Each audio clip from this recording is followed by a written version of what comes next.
আজকে আমাদের রান্না কালো জিরে বাটা মাছের ঝোল। এটা খুব সিম্পল, তার জন্য লাগবে কয়েকটা টুকরো মাছ।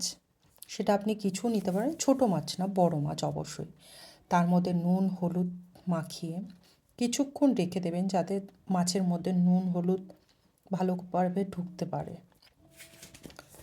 সে 5 মিনিট হোক 10 মিনিট হোক, আপনাদের সুবিধা মতন, কিন্তু মাছের নুন হলুদটা ঢুকলে টেস্টটা বাড়ে।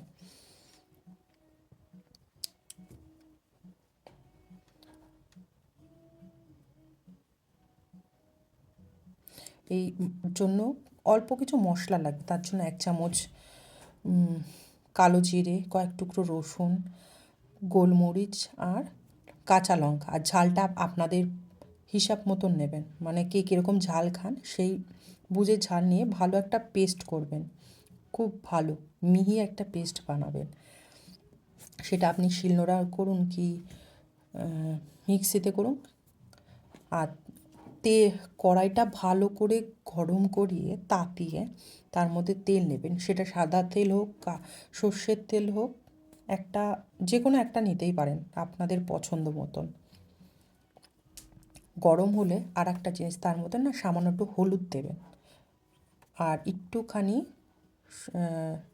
নুন ছড়াবেন। নুনটা দিলে কি হবে, মাছটা কড়াইতে লেগে আসবে না, আরামসেই ভাজা হয়ে গেলে উঠে আসবে। অনেক সময় হয় না, মাছ দিলে কড়াইয়ের গায়ে ভাজতে ভাজতে লেগে যায়, সেই জিনিসটা হবে না। ভালো করে ভাজবেন না, মানে একদম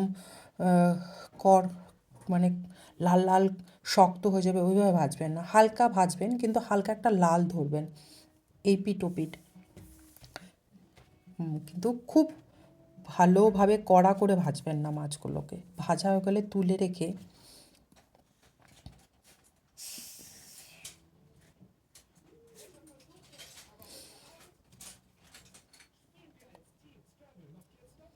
ওই একই কড়াইতে একটু তেল দিয়ে কিছুটা থেতো রসুন দেবেন। থেতোটা রসুন দিয়ে ভালো করে 1-2 সেকেন্ড ভেজে নেবেন।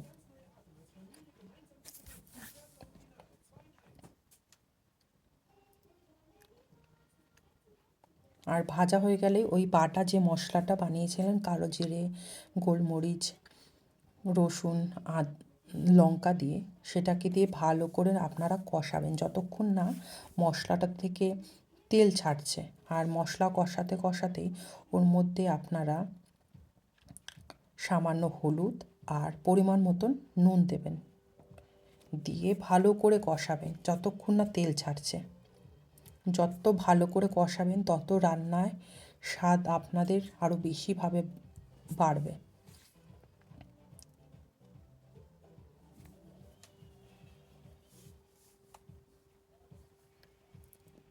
দেখছেন আস্তে আস্তে তেলটা বেরিয়ে আসছে। এখনও কিন্তু কষানো হয়নি পুরোপুরি। দেখুন পুরোপুরি এখন কষে কত তেল বেরিয়েছে। এর মধ্যেই আপনারা, আমি যেমনি ওই মিক্সির ধোয়া বাটির জলটাই দিয়েছি, জানি না, আমার মনে হয় তাতে টেস্টটা আরও বাড়ে। পরিমাণ মতন জল দেবেন, কিন্তু বেশি জল, এই মাছের ঝোলটায় না বেশি ঝোল ভালো লাগে না, গামাখা গামাখা হালকা হালকা ঝোল থাকবে। এই অবস্থায় খেতে খুব ভালো লাগে। খুব পাতলা ঝোল হয়ে গেলে ভালো লাগে না। আর একটা কথা, যখনই আপনারা জল দেবেন জলটা ফুটতে দেবেন। দেখবেন ওখানে আমি দেখিয়েছি, ভালো করে ফুটতে দিয়েছি। ভালো করে না ফুটলে তার মধ্যে মাছ দেবেন না, দিয়ে ঢাকনা দিয়ে 5 থেকে 10 মিনিট রাখলেই টেস্ট বোঝা যাবে যে কী